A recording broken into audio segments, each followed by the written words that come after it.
ঈদের ছুটি ৯ দিন হলেও দেশের অর্থনীতিতে কোনো স্থবিরতা তৈরি হবে না বলে জানিয়েছেন অর্থ উপদেষ্টা ডক্টর সালেউদ্দিন আহমেদ। এদিকে স্বরাষ্ট্র সচিব বলেন, ঈদের ছুটিকে ঘিরে অনাকাঙ্ক্ষিত যে কোনো ঘটনা এড়াতে কঠোর অবস্থানে থাকবে আইনশৃঙ্খলা বাহিনী। নূর মোহাম্মদ ভূঁইয়ার রিপোর্ট। ঈদের আনন্দকে নির্বিঘ্ন ও নিরাপদ করতে নানা ব্যবস্থা গ্রহণ করেছে সরকার। সেই সঙ্গে বাড়ানো হয়েছে নজরদারিও।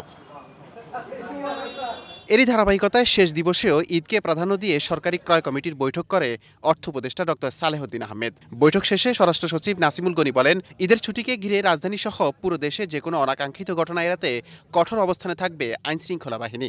আমরা এটুকু বলতে পারি যে আমাদের পুলিশ বাহিনী এবং আইন শৃঙ্খলা বাহিনী ছুটিতে নেই।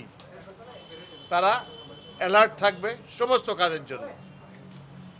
এবং যারা দেশে একটা বিপুল সংখ্যক মানুষ ঢাকা থেকে দেশের বাইরে চলে যাবেন, তাদের যাত্রাটা ফ্যাসিলিটেট করার জন্য আমরা সর্বাত্মক চেষ্টা করছি।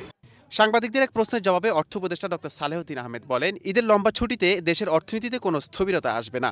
9 দিনের ছুটিতে দেশ যাচ্ছে স্যার, সব মিলিয়ে 11 দিন। যদি আজকে কেউ ছুটি নিয়ে থাকেন স্যার, অর্থনীতি কোনো স্থবিরতা আসার না অর্থনীতি বিভিন্ন সংস্কার কার্যক্রম সবকিছু চলবে, বিশেষ পরিকল্পনা আমরা বিশেষ পরিকল্পনা ইভেন উপদেষ্টা মন্ত্রীর সদস্য বেশিরভাগ আমরা ঢাকা থাকবো। কথা হয়েছে দরকার হলে সেই বন্ধের মধ্যে আমরা দরকার মিটিং করবো। সো এটা আটকে থাকবে, এটা আমাদের মধ্যে কথা হয়েছে।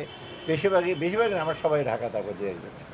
এছাড়া বৈঠকে উন্মুক্ত দরপত্রের মাধ্যমে 50,000 মেট্রিক টন বাসমতি চাল, সৌদি আরব ও অভ্যন্তরীণ বাজার থেকে 70,000 মেট্রিক টন সার এলএনজির কেনার অনুমতি দেওয়া হয়েছে।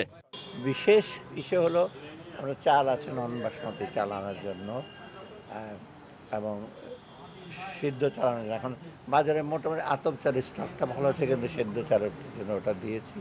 আর বাকিগুলো সার, কতগুলো অর্থ সার ছিল। নূর মোহাম্মদ ভূঁইয়া, এশিয়ান টেলিভিশন, ঢাকা।